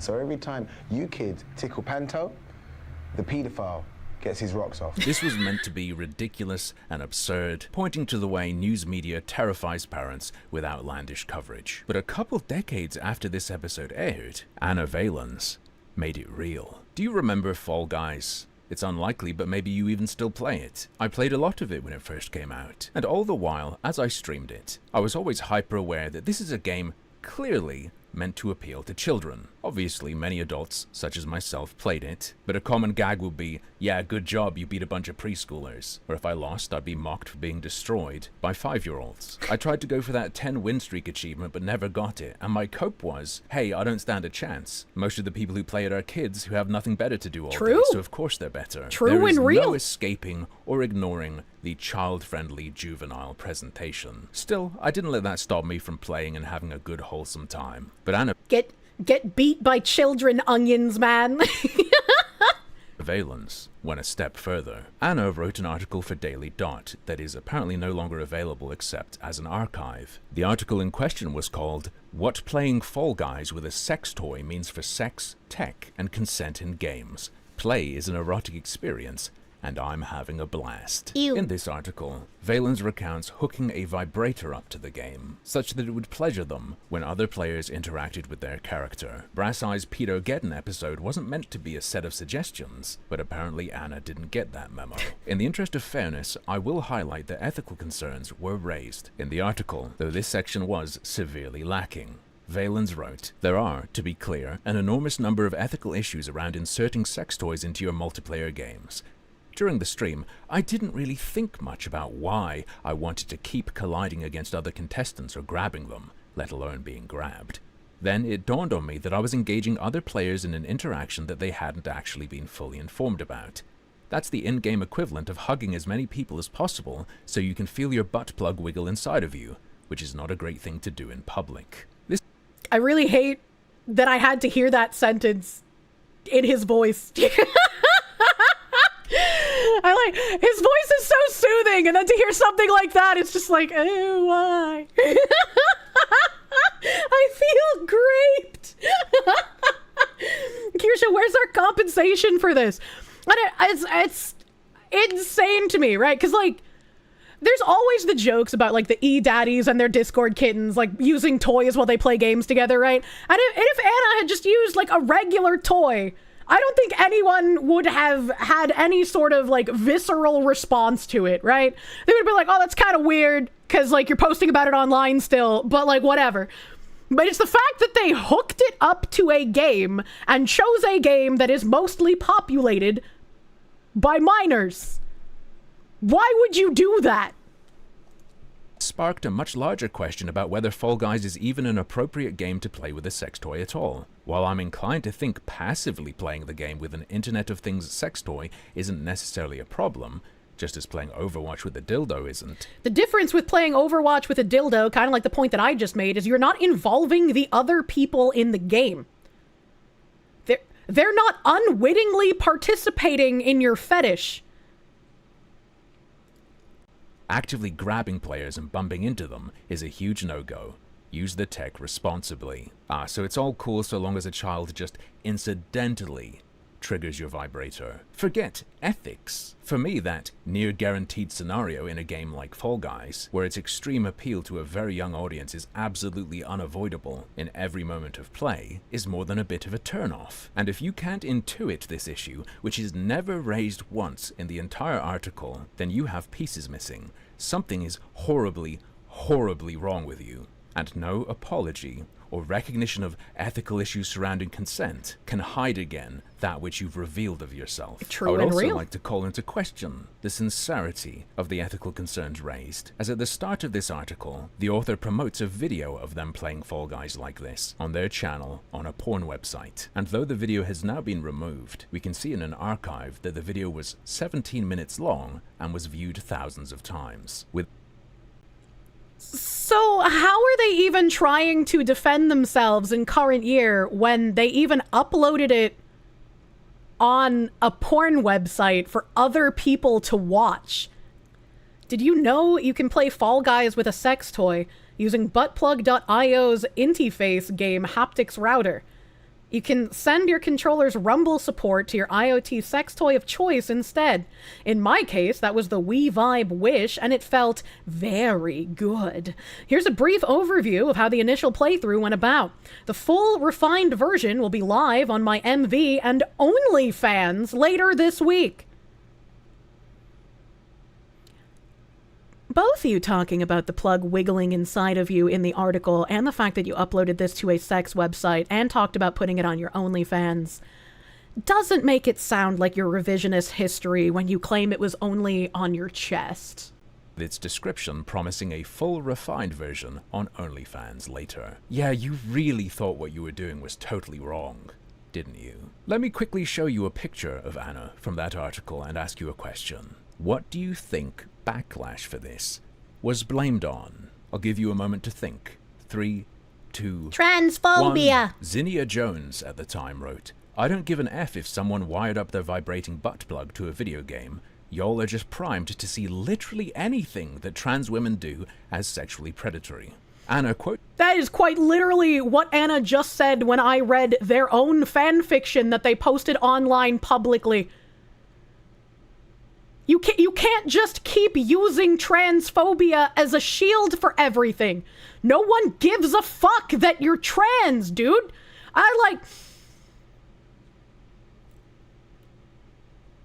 In my opinion, based on everything I've read, based on how much porn you put out here, but based on absolutely everything that you have said, Anna, it's surprising that you're continuing to use your identity, as a shield. It's surprising. It's insane to me that people still allow you to use an identity as a shield.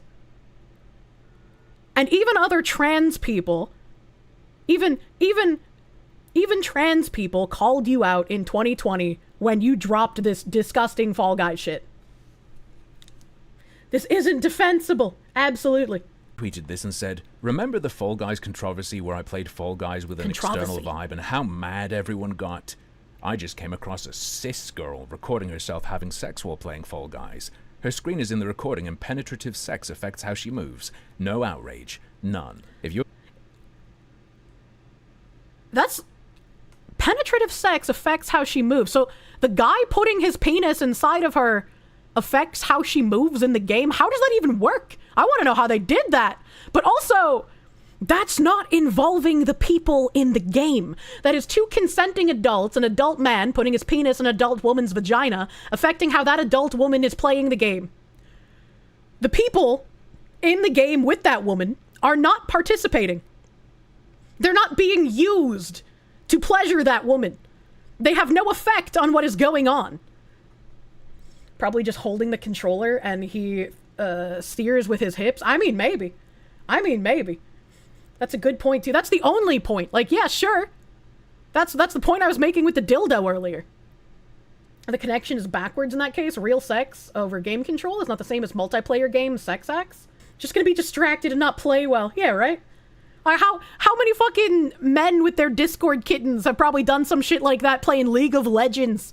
How many supports were getting railed while they were trying to, like, fucking do shit for their AD carry? You know, come on, dude. Most likely, the movement being affected is literally just her not being steady on her feet, making her hand jerk uncontrollably. I mean, maybe, dude. Like, maybe that's what Anna should do. Instead of hooking up their vibrator to a children's game and having children interact with them. Probably, right? Potential children, let's say it that way. Having potential children interact with them to set up a vibrator. Why don't they just get someone to fuck them while they're playing the game? I was like, just do that. Just do that. Your guess was transphobia. You get no points because it was obvious. Fuck you, I want my points! Anna to commit suicide because I don't think encouragement is necessary if self-awareness is ever developed. But I will provide another piece of advice. You, my friend, should not be getting involved in any internet fight over appropriate behavior. True. You should have crawled into a hole and never shown your face again. True. Praying that someday your name will be forgotten, instead of, as you're doing now, trying to play some sort of reputation game. Is this the kind of person you want to work with? A content creator who sends journalists transphobic death threats? Oh my, a journalist. What are some articles you've written? You know, since Mr. Onions didn't, I decided to pull one of them up. This is from the Daily Dot. What is vor porn and why do people love it? Vor porn comes in all shapes and sizes, from popular anime characters eating each other to enormous, ferocious dragons gobbling up villagers. For too long, internet denizens, read a people on Twitter, have looked down at Vor as a strange testament to human sexuality. But Vor isn't strange. It's just a complicated fantasy. One enjoyed by its participants for both sexual and non-sexual reasons. If you've ever wondered what Vor is, wanted to know more about its appeal, or take a peek at Giantess Vor porn online, read on for our guide to the internet's hungriest fetish community. The following article contains sexually explicit material. And I've actually retweeted an image that was like not pornographic, but included Vor. And I didn't even notice because I was like, oh, that's a cute image of me. And then someone was like, Kirsche, what are you doing with that man? And I was like, what do they mean by this? And so I took a closer look at that picture. And I was like, oh, fuck. I'm literally about to eat a man. What the fuck is this?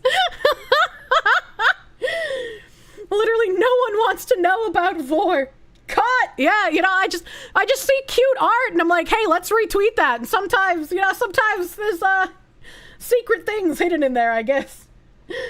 Do you wish to know more? Remember, folks, this is a guy who wrote this and tried to cancel the Foxu. Yeah, this is the person trying to crusade against me and ruin my life. What a person. Vor is short for vorophilia. Psychologist Mark Griffiths defines it as a sexual desire that causes arousal by this idea of being eating another person, and or observing this process for sexual gratification.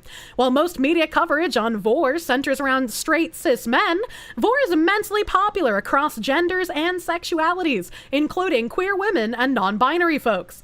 Most Vor fantasies involve a person or creature orally consuming another, or a predator voring their prey. Sometimes the predator and prey are the same size, which is called same-size Vor. Other times the predator is colossal and their meal comfortably fits into their mouth, better known as macro Vor. While anal Vor is one of the most common forms of consumption, several other categories exist, including anal Vor, which you just mentioned, so I don't know why it's mentioned again, Vor in which the predator consumes their prey by using their anus, breast Vor, a type of Vor where the predator's breasts, usually their nipples, absorb their prey, cock Vor, Vor in which the predator's cock consumes or absorbs a prey, and unbirth, a form of Vor where prey is enveloped within a vagina. This may involve prey being transferred to the predator's womb. Why is Nuxtaku here? What's happening? I'm trying to eat, Kirsche. I mean, so are they. It's kind of on topic, guy. Vor has its roots in BDSM power exchanges, more specifically dominance and submission, play, as well as sadism and masochism fetishism. The predator-prey binary transfers neatly over to dom-sub roles, although the predator may not always be the dominant in Vor scenes. Vor's appeal varies from kinkster to kinkster. Some enjoy pre-Vor, or the lead-up to Vor, in which a predator teases their prey. Some fetishists love mouth play the most, while others prefer the internal experience of being consumed, sliding down a predator's throat and reaching their cavernous belly.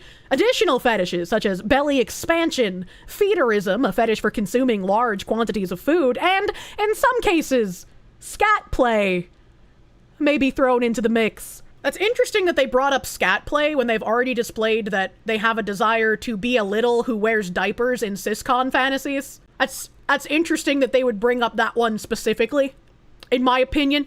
I'm also kind of wondering, why haven't they crossed the Rubicon, right? Like, if they're already making cis girl breeding facilities where they beat that pussy up like macaroni in a pot, like, when you change out the girl because her pussy's too beaten to be reused, why didn't you just eat her afterwards? Can you only eat a non-beaten pussy? I don't really know what the rules are here. Can you help me figure out where the rules are in these different fetishes? Because this is like new territory for me. Like, I've watched the Weatherman talk about some fetishes on DeviantArt and whatnot, but this is a bit out of my wheelhouse. All right, please don't give them ideas. Vor porn is best separated into two categories: soft vor, and hard vor. Soft vor includes vor fantasies without blood, gore, and dismemberment. These scenarios depict predators swallowing or absorbing their prey whole without causing harm, thereby keeping their prey alive. While prey may be digested or absorbed by a predator in soft vor, graphic detail is omitted. The vast majority of vor porn is soft vor. So see, now I'm a little confused, right? I'm a little confused. So the difference between a vor and a cannibalism fetish, would this be that in a vor fetish you just directly consume the human raw without cooking it, but if you have a cannibalism fetish, you're gonna dress up the human like it's an animal, right? Like those pretty princess hentai where they like rip out their tongue and they rip out their teeth and then they mutilate their arms and legs and turn them into like a little meat nugget that they hang on hooks and then they cook them like they're a pig and then they serve them at like some kind of fancy dinner, right? Like which one is better for you actually? Would you prefer the person to be cooked first or do you prefer it raw? I need to know which direction we're going in here. Okay, all right, and like which one would be considered more violent and gory? Would it be when you consume the human raw or when you cook them? Because like both seem like they're pretty violent, but like, you know, I like to be accurate when I talk about these things. Hard vor is much more graphic and involves prey that bleed, are dismembered, or killed, or otherwise experience grave harm from a predator. Kinda like in the breeding facilities. These fantasies may feature intense violence, but not always. And some hard vor gore is somewhat tame. A good example of hard vor is A Harmless Bite, a queer visual novel by Pellamort. Soft vor and hard vor aren't strict binaries. I don't think I can go down any farther. What the fuck is that? And some porn may skirt the line between the two. For example, artist Carbo shows stomach acid and digestion in his Giantess vor illustrations. But he refrains from depicting blood and dismemberment. What the fuck is this image? I'm gonna describe this image to you, chat. This image looks like an overweight lizard person that may or may not have breasts, has an enormous cock larger than a human, and below that cock are giant balls that look to be larger than the lizard thing's body. And inside of those balls is a naked woman.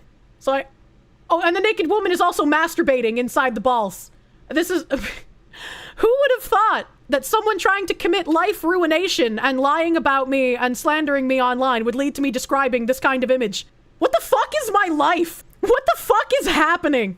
Vor isn't rooted in sexual cannibalism. Oh, okay, so they are getting into the sexual cannibalism I asked about. Okay, all right. Let me make sure the fucking ball lady is off the screen. All right, we don't want to show anything. We don't want to show anything bad here, chat. Vor isn't rooted in sexual cannibalism, nor should it be confused with a literal physical desire to eat another person. Rather, vor is about power and control. It's interesting that if we look at all the different fetishes that Anna is into, where we have the daddy dom little girl dynamic, which is rooted in power and control, vor, which they claim is rooted in power and control, the cis women rape breeding facilities, which is rooted in power and control, saying that at one point they would like to walk down the street and just be able to use any cis woman that they want and nobody will think anything of it. That is rooted in power and control. And what they're doing with me, a woman, is using a large platform to exert power and control over trying to ruin my life. That's very interesting. I wonder if they're getting off on this.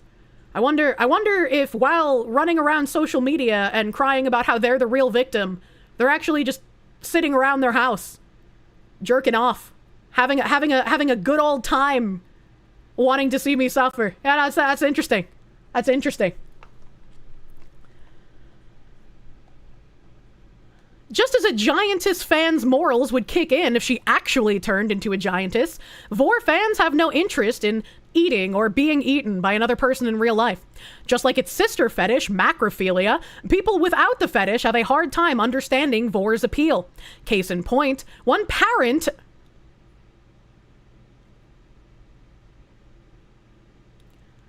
asked Slate's sex advice columnist Rick